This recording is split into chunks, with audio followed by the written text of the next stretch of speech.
All right, gather round, folks, because today we're diving headfirst into an epic tale of the high seas, a story of forgotten maps, legendary treasure, and a pirate crew braver than any you've ever imagined. This isn't just any old sea shanty. It is the legend of Captain Ironhand Isabella and a quest for the sunken Star of Ethel. Our story begins not in a bustling port, but on a forgotten, storm-battered island known only as Smuggler's Rest. This is where we find Isabella, not yet a captain, but a cartographer with an uncanny knack for reading the whispers of the wind and the secrets of the tide. She wasn't born into piracy. She was driven to it by a thirst for a life less ordinary.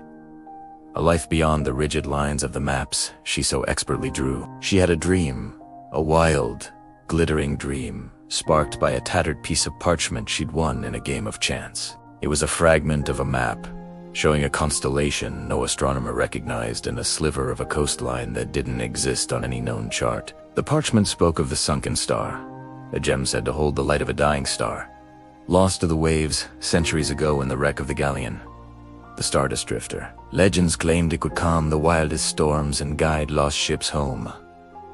For most, it was a fairy tale. For Isabella, it was a calling. But a captain is nothing without a ship and a crew. Her first challenge was acquiring a vessel. She didn't have gold, but she had something far more valuable. Knowledge. She knew the treacherous currents around Smuggler's Rest better than anyone. She used this knowledge to make a bold wager with a grizzled old sea dog named Barnaby Wunai, a retired pirate captain whose ship, the Sea Serpent, was rotting away in the cove. Barnaby scoffed at her ambition, but he was a gambler at heart. The wager was simple.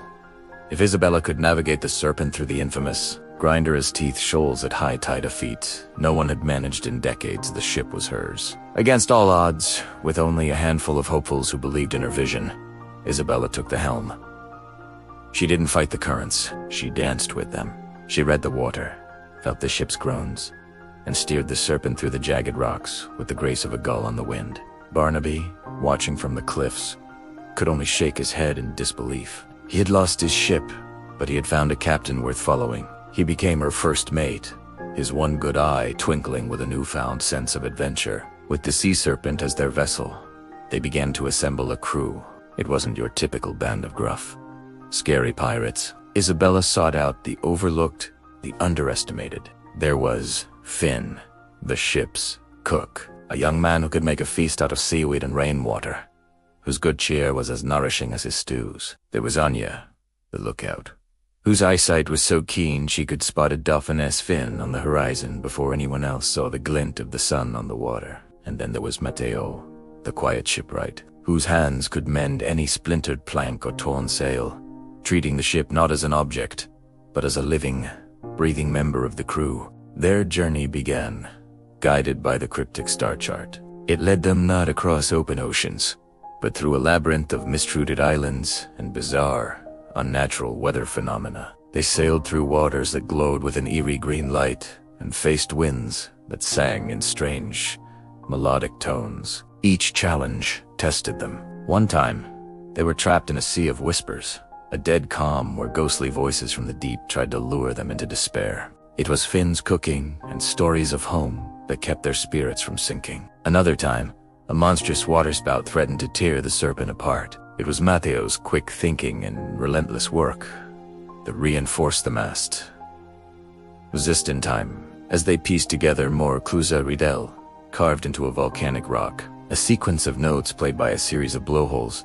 They realized the map was unjust a guide to a location. It was a series of trials, designed to test the worthiness of those who sought the star. Their greatest challenge, however, came in the form of a rival. Captain Silas, the Vulture Vance, a pirate of the old school, believed in plunder, fear, and brute force. He had heard whispers of Isabella's quest and saw only the monetary value of the sunken star. His ship, the Stormbringer, was a floating fortress, twice the size of the Serpent, bristling with cannons. Silas cornered them in a treacherous archipelago known as the Dragon's Maw. Escape seemed impossible. Cannons roared, and the sea boiled around them. Silas demanded they surrender the map, but Isabella wasn't a captain who surrendered. She had an idea, a wild, audacious plan that relied not on firepower, but on her crew's unique skills and their deep understanding of the sea. Using Anya-esque sharp eyes to predict the Vulture-esque movements and Barnaby-esque knowledge of old pirate tactics, Isabella steered the Serpent into a narrow, winding canyon of rock. It was a gamble. The canyon was too tight for a broadside attack. The Stormbringer followed, its massive size becoming a disadvantage in the cramped space. This was where Isabella's true brilliance shone. She ordered her crew to douse the sails and drop anchor at a specific point she had identified on a charter point, where an underwater cavern created a powerful, predictable undertow. The Stormbringer, caught off guard, was pulled sideways by the unseen current, its hull groaning as it scraped against the canyon walls. It was trapped. As Silas roared in frustration, the Sea Serpent, nimble and free, navigated the rest of the way through the canyon, emerging back into the open sea, leaving the Vulture fuming in his self-made prison. They hadn't fired a single cannonball. They had outsmarted him, using the sea itself as their greatest weapon. Finally, after months of searching, the clues led them to the heart of a perpetual, gentle storm. In the eye of this calm tempest, an island rose from the sea, an island that shimmered as if made of crystal. At its center, in a tranquil lagoon, lay the wreck of the Stardust Drifter, and there, nestled in the heart of the wreck, pulsing with a soft, warm light, was the sunken star.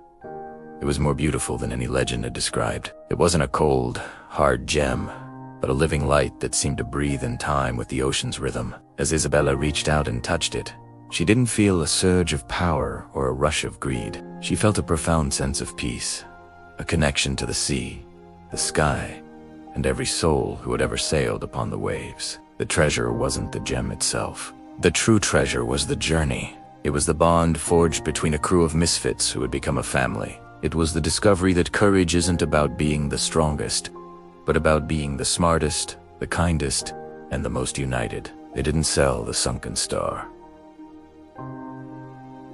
Instead, they mounted it on the prow of the Sea Serpent. With its gentle light guiding them, they became not pirates of plunder, but guardians of the sea. They rescued lost sailors, guided ships through treacherous fogs, and became a legend of a different kind of symbol of hope on the high seas. Captain Ironhand Isabella and her crew taught the world that the greatest adventures are not about what you find at the destination, but who you become along the way. They proved that a dream, a bit of courage, and a loyal crew can navigate any storm and discover treasures far greater than gold. And so, the Sea Serpent, with the light of a star on its bow and a family at its heart, sails on, forever a part of the ocean's grand, unending story. What an incredible adventure, right? It just goes to show you what a little bit of belief and a whole lot of heart can do. Thanks for joining me on this voyage today. If you enjoyed this tale, make sure to hit that like button and subscribe for more epic stories. Until next time, may your own adventures be grand.